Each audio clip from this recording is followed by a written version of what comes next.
So here's a quote for you. Imperfect action is better than taking perfect inaction. Oh, that's a good one. Let me say that one again. Imperfect action is better than taking perfect inaction. Well, no surprise, today's episode's all about taking action, and specifically taking action before we feel ready to do so or when we're scared to do so. Because here's the thing, friends, we all know that to grow, we need to step outside of our comfort zone. That's not a surprise to anyone. But that means we need to be taking action even when we are terrified to do so. And because that action is usually something we don't know how to do yet, because it's something we haven't done, that's why we are growing, it's something we don't know how to do, it's not going to be pretty when we take that action. It's going to be imperfect. Think about the first time you tried to sing a high C or do a double pirouette. It's going to be imperfect. And so that is why we are not motivated to take action and why we don't want to take the action. And so we just stay where we are, we stay stuck. Well, let's get you unstuck. Let's give you some tips and tricks where you love taking imperfect action so you can grow faster than you ever have before. Welcome to Theater Life Uncensored, where we peel back the curtain and reveal to you what's really working in today's industry for theater artists just like you. I'm your host, Jim Cooney, a New York City-based director-choreographer, and I'm also the founder of Amplified Artists, a membership community helping theater professionals create a career and life you love. So we had taken a little break over the holidays, and we resumed last week by starting with one of our guest episodes. And I love the guest episodes. It's so great for you to see behind the scenes of how other people are doing things, to hear other perspectives, see other viewpoints, meet new people. It's just great. I love those episodes. But I also love being here solo with you, where it's just you and me, and we can sit down and have these chats where I can share strategies with you and tips and tricks. So I am so excited to be back here with you and to continue the rest of the season. Now, at the time of this airing, because we are coming back from the holidays, it's January. And this episode, no matter when you listen to it, it's going to be helpful to you.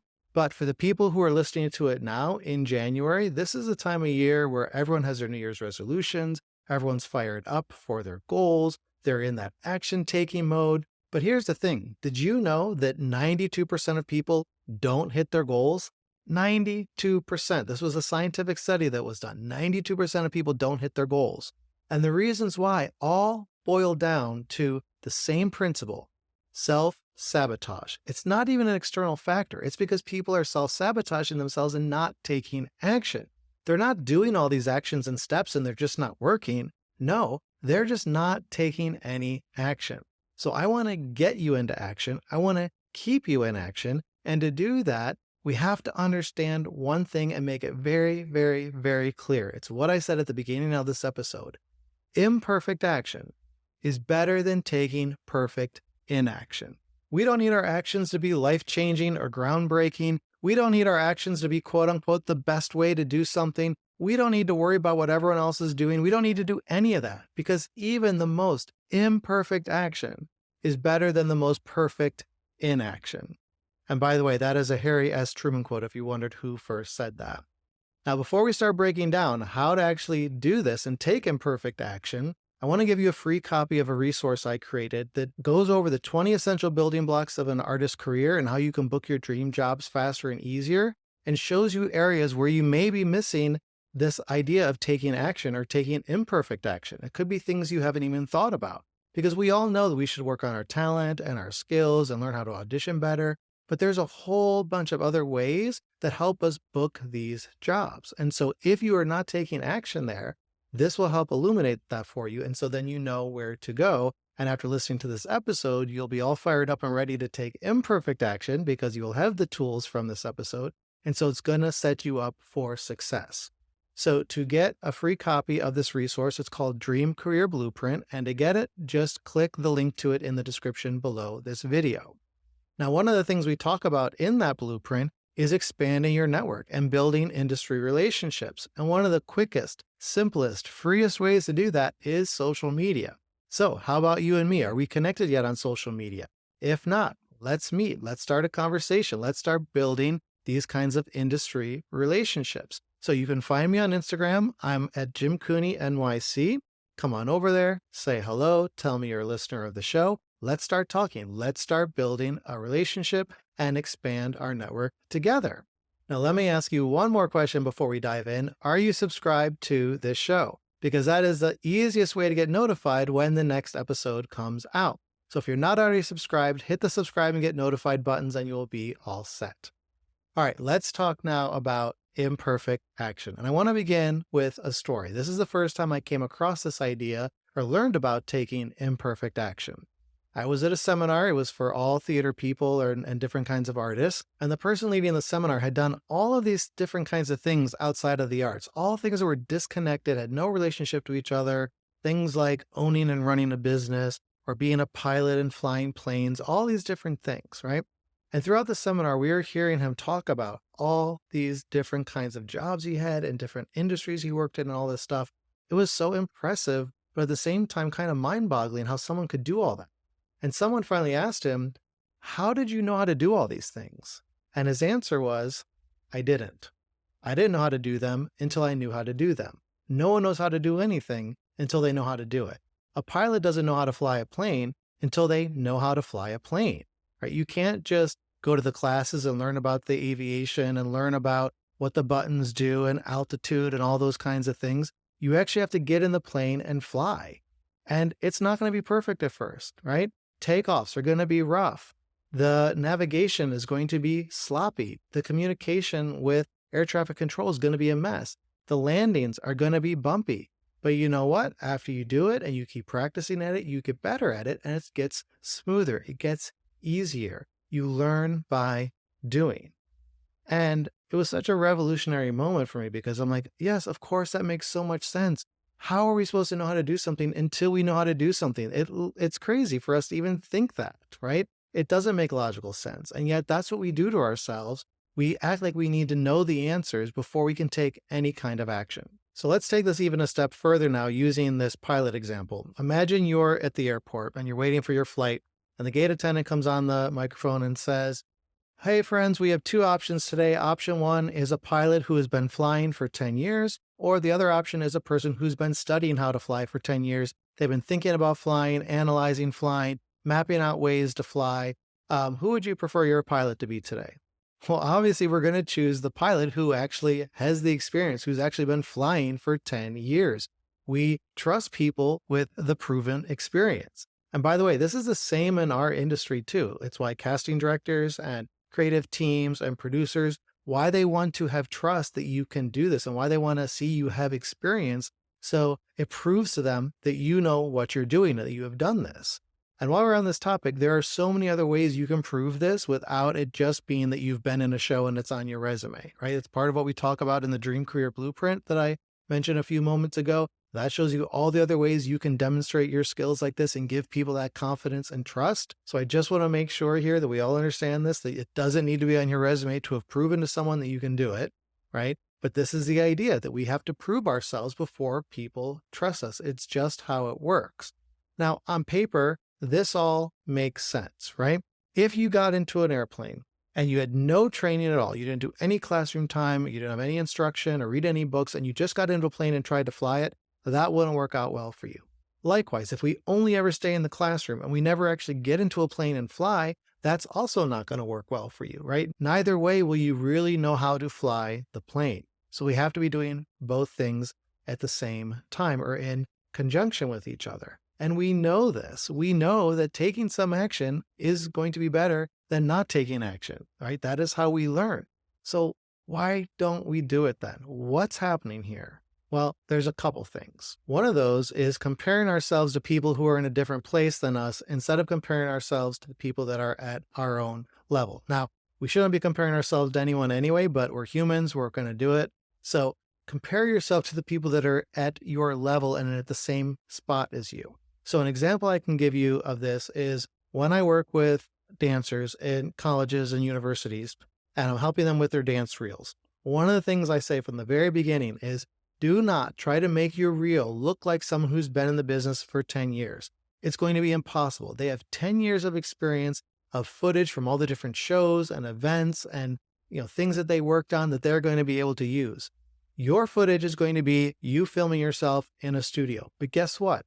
Everyone who's graduating college, everyone who's just starting out this business, what do you think their reels are going to look like? It's going to be all studio footage. So you are not going to be compared to someone else in terms of the footage and where it comes from, what we're trying to see when we're casting a project is your dance skills, your performance skills that you can compete on. It doesn't matter whether you're dancing in a studio or on a stage or making $1 million while you're doing it. Your skills are your skills. That is what you're competing on. You can't compete on where the footage takes place when you are just starting out. So don't even worry about that. It's not even necessary, and it doesn't even influence someone's decision. Okay. So that's an example of that, where we're comparing ourselves to something that's beyond where we are, and that's unrealistic, right? It's going to be discouraging, and that's going to cause us to not take action. And by the way, when we look at someone and we say, well, they have it figured out, I need to be doing what they're doing. What does that even mean, figured out? Because what they have, quote unquote, figured out is for them. Okay. They have skills that you don't have, and you have skills that they don't have. They have relationships you don't have, and you have relationships they don't have. You may look like the part, they may look like the part. They may have experience, you may have experience. You're two totally different people. You're going to go about everything completely different because your actions are going to be based on the people that you know and the places that you are and where you're living and what opportunities are available to you and all kinds of things. And what's going to work for you is probably not going to work for them, and vice versa. And even further to illustrate this is they may be where they are just completely out of luck. They could have been at the right place at the right time, or they had some certain relationship that just took them along that didn't matter what they were doing. And so you're looking at the actions they're taking and you're thinking like, oh, they have this figured out. Look at their career. I want to mimic what they're doing. But in reality, nothing that they're doing is why they got to where they were. It was just pure luck. Okay. So you're doing things that really have no bearing on if that's going to help someone or not. And specifically, is it going to help you or not? Okay. So forget that. Forget comparing yourselves to other people and trying to do what they're doing or what you think is the right way because they have it figured out. All we need to do is figure out for you what is your right way. What is the best way for you? Another thing that we do is we tell ourselves stories and convince ourselves we need to do all of these other things before we can take that action. So if we want to continue with that dance reel example, you would tell yourself, well, I got to figure out what song I'm going to use before I can start editing my reel. Or let's say you want to sign up for a vocal workshop. And you're like, well, I can't register for that vocal workshop until I know what song I'm going to sing, right? We put these other things first so we don't end up taking the action that we need to be taking, right? We do it out of order. The logical order of operations is that the workshop deadline is before the workshop starts. So the first thing we need to do is sign up for that vocal workshop before we can actually get to the workshop and sing the song. Same thing with the reel. We need to know what clips we're using to know what kind of vibe of a song we need to have that's going to make those clips come to life. So we can't do things out of order and put the cart before the horse. We need to do things in the way that they make sense. All right. Also, that second step that you're worried about, or that future step, we don't even know if that's going to be something that you need to think about. For example, if you sign up for that vocal workshop, maybe they email you and say, hey, everyone's going to work on this song for the first half of the workshop, and then the second half, you'll get to pick a song.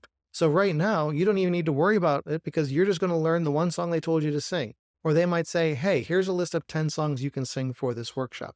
Or, hey, we're going to do songs just by this composer. Or maybe you're listening to Spotify one day and it suggests a new song to you based on your listening history. It's a song you've never heard before. And you're like, oh my gosh, this is a perfect song to sing. Right? So that might not even be something you need to figure out. And so why are we spending time figuring that out now instead of the one step that we need to take first, which is just signing up for that vocal workshop? Focus on the step that's immediate and that you need to take. Don't let yourself tell you all these other things you need to do first before you can take that action. Now, another thing that happens, and let's just be real here, let's be honest, let's just say the truth flat out. When we are quote unquote waiting to be ready, we are actually just standing still. We may feel like we are getting closer to taking action because internally we are building up our confidence, we are building up our motivation. So there's internal progress, but externally we are nowhere closer to our goal. We are just standing completely still and opportunities are passing us by. But when we take action, when we externally move closer to our goals, also, guess what happens internally? We also grow because we also learn how to do it better. We get over our fears. Just like that flying example, we get better by doing.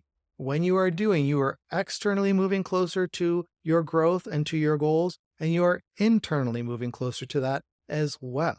It's a double win. And the other thing is, that's all part of this too, is we don't really know. Let's just be honest with ourselves, friends. We don't really know what the outcome is going to be until we do it. We can predict all we want, but the only way we're going to truly know what the results are is by doing it, especially in our industry where it's people who are hiring us. We can think about what they're going to like. We can hope they're going to like us. We can try to analyze it.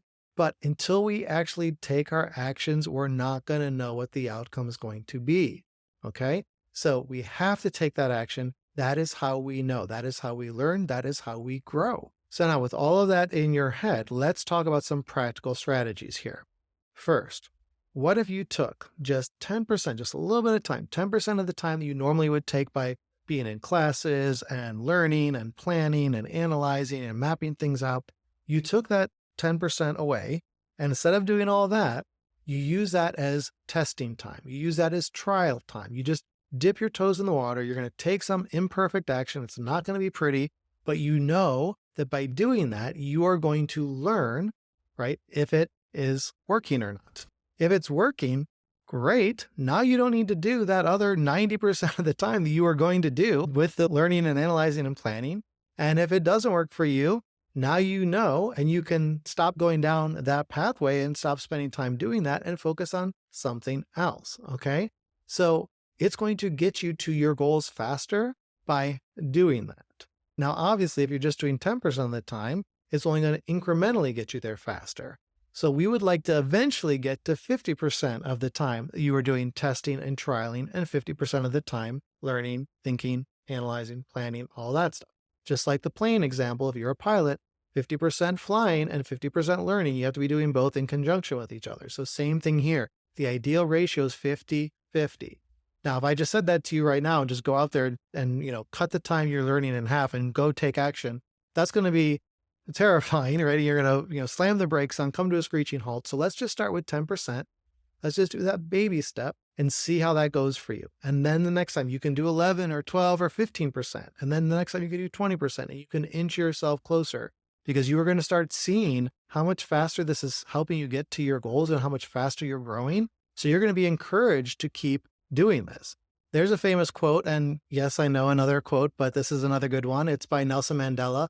And he said, "I never lose. I either win or learn." And that is exactly what we're talking about here. You can't lose, because even if you quote unquote lose by hitting some sort of roadblock or an action doesn't work the way that you want it to work, you are going to learn from that. So you are still getting faster to your goal, either way. So a lot of highly successful people use this concept, and they say this phrase that they say, running into the fire. And what that means is it doesn't matter how daunting the task is or how scary it may be, they're going to just throw themselves into that fire because they know it's the quickest way for them to conquer their fears. It's the fastest way to grow. It's the easiest way to get the information you need to make things better. You have to throw yourself into the fire. You just have to get into action and do it. Okay? Now, this is something I also tell myself when I'm nervous about something and I'm terrified to do something. I just think about throwing myself into the fire. I'm not just going to watch the fire, even if I don't have the bucket that I need or the hose that I need or the water that I need. I'm going to just go there, because if I stay here, that fire is not going to be put out. I need to run into the fire. It's going to be messy. It's going to be imperfect, but that's how I'm going to learn. That's how I'm going to grow. It's the same thing when people who are members of Amplified Artists come to me with their questions, their concerns, their frustrations when they're not hitting the goals they want to be hitting. And we talk about this, and I encourage them to do the same thing, to run into the fire. Now, we all know what we should be doing. It's not a secret. We know deep inside what we should be doing, but we're just too scared to do that. That's what's happening. Right? We're not running into the fire because we're too scared of it. But let's focus on the outcome and what we are going to gain. Because even if we hit a roadblock, we learn, as we've said, right? So we're going to move ourselves closer to our goal. So this is a way that roadblocks actually don't stop us. They propel us to our goals faster. That's one way they do that. Another way is that it closes down avenues where we would be spending time that isn't going to actually work for us anyway. So let's say there's 10 different ways you could get to your goal or to grow or whatever it is that you would need to do to take this action. And there's only 24 hours in the day. So if there's 10 different ways you could get to your goal or growth, then you take that 24 hours, you divide it by 10. That's how much time you have during your day to do those 10 things. But if an option closes, if a couple of those close and you're down to only 7 ways, now you take those same 24 hours, you divide it by 7. Now you have more time for each of the available paths that are open, which means the quality of your work in those paths gets stronger, which means you're getting closer to your goals and learning faster and better how to do it, right? So that's how this helps us in 2 different ways. It first teaches us, but then it also stops us from spending time in an area that might not be able to serve us, okay? So this is just one of the 10 core principles we talk about in a course in Amplified Artists. It's called Slaying Your Goals. So if you are a member of Amplified Artists, I really recommend you go through the Slaying Your Goals course, because we talk much more about how these roadblocks are not speed bumps, but they're speed enhancers, and they propel you towards your goals faster, like I said. But that's just one of them, and there's 9 other ones. So definitely watch the course, and you can see how this all works and fits together there. But specifically with imperfect action, let's make this even more practical. Here's a trick you can do. Ask yourself, what is the scrappiest action I could take? All right, instead of trying to think about what it is, let's just keep it simple. Let's keep it basic. What is the scrappiest, most just running into the fire way you could do something? All right. For example, let's say you don't have a website. Even though it's 2023, we've been in the digital age for a few decades, you still don't have a website. Even though you know that if people like you at the audition, they're going to Google you afterwards and they're going to come to your website to learn more about you. But for whatever reason, you've been too scared, you haven't taken the imperfect action, you don't have a website. So we've got to fix that. So I'm going to ask you, what is the scrappiest way that you could build a website? And maybe what you would say is, well, I'm not going to make it fancy. I'm just going to throw it up there. It's just going to be a 1-page website. It's just going to be my name, my headshot, my resume. I'm going to throw a reel on that I have, or a video clip of something that I'm doing on there, and contact info. Great. You could do that. You could just throw up a 1-page website and just have it be that basic. But let's go deeper. How could you make it even scrappier? So just keep asking this question. How could it be scrappy? What's the scrappiest thing you could do? You have an answer. Okay, great. Let's make it even scrappier. So let's take this example. How do you make that even scrappier? Okay, well, it's a 1-page website, but let's make it scrappier by not thinking about what the visual design is going to be, not spending time looking for a template. I'm just going to do a solid background like blue or black, or just pick a color. And I'm not even going to pick a font. I'm just going to use the default Arial font, and I'll make my name big at the top. And then I'll just pick a font size for the body text. And that's going to be it. Great. You've made it even scrappier. You've made it simpler. You've made it faster to get done. Your website's going to get up there. All right. That's one way you can do it. The other question you could ask yourself, and it's going to lead you to basically the same answer, but it's a different way of thinking about it, is if I had to get this done by the end of the day, what would I do? Right? You don't have time to build a full website. You have to just limit it to 1 page and get it up there. You don't have time to think of a design and a template. Just get it up there. You have to get it done by the end of the day. Or if it's a simpler action than a website, I need to get this done in an hour. What am I going to do? Or how can I get this done? What's the fastest, what's the easiest way for me to get this done in an hour? It's going to keep you from overthinking any of these things. Because here's the thing that we've learned, right? The only way to know if something's working is to try it out. So you might put that one web page up there, and you might find that that's all you needed.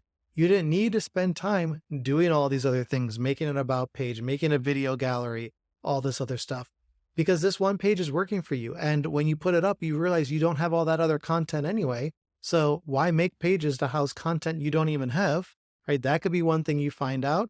Or you could find out like, oh, you know what? I actually have like 10 clips I want to use. So this is going to be messy. I should have like a gallery of some sort. So I need to have at least another gallery page.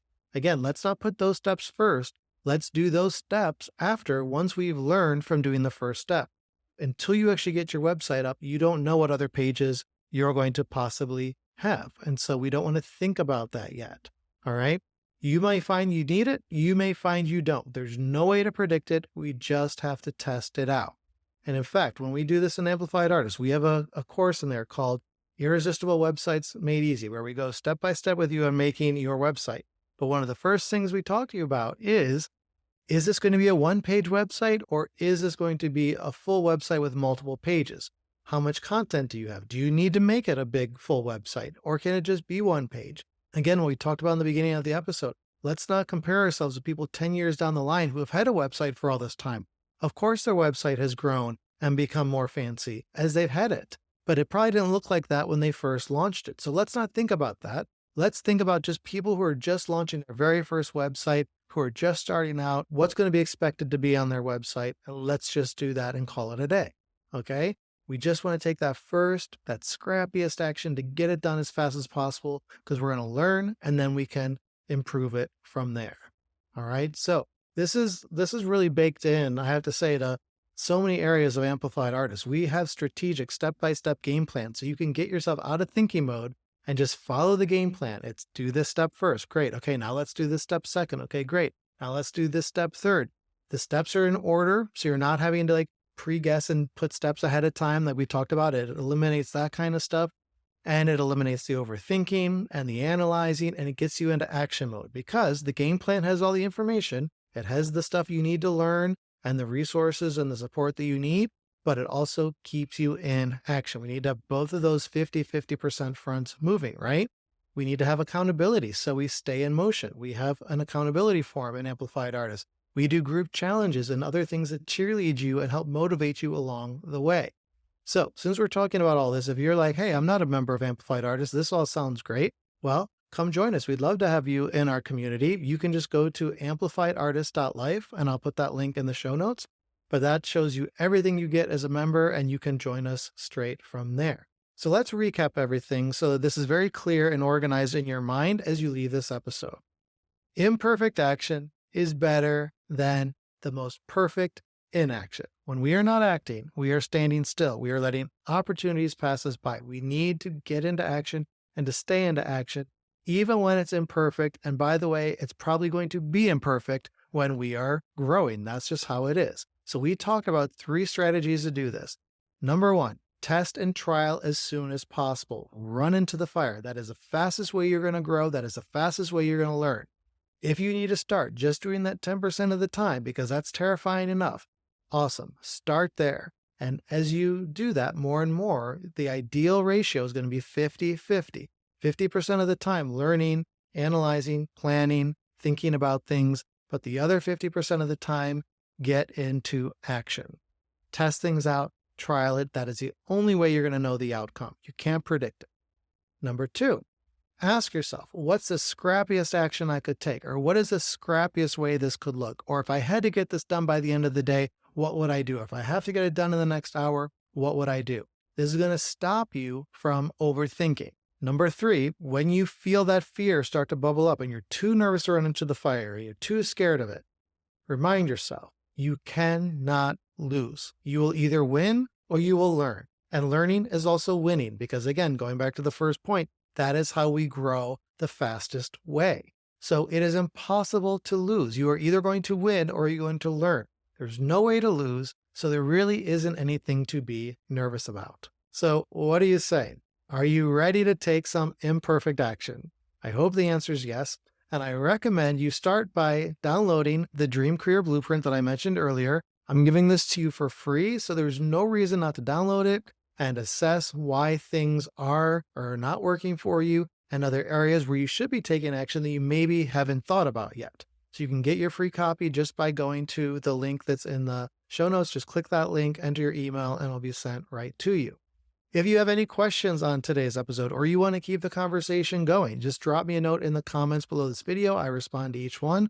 Or you can send me a DM over on Instagram. Again, I am at Jim Cooney NYC. And finally, if you love the show and you want to help support it, leaving a small tip is greatly appreciated. It helps me recover the cost of the show. Even if it's just $1 or a couple dollars or whatever you feel like giving, it is greatly appreciated. And there's a link below this video in the show notes that shows you where you can do that. Remember, there is no one on the planet who is just like you. Stay true to the gifts you have and who you are. Thank you so very much for tuning in today. Now here's a little preview of next week's episode. I will see you then. Dreams, they can change, they evolve, but you have to let them. There are times in my life where I held on by my fingernails to one idea of myself, to one dream. And it wasn't until I let go and I let space in my life to be afraid, to not have the security, and to have a little bit of fear, doubt, worry, but then you will rise. You will find, okay, I have space now. All of a sudden the phone rings. All of a sudden you see an ad. You're like, I'm right for that. So I just say trust expansion and trust not holding on by your fingernails that I have to make this happen. I have to, because you need space to create art.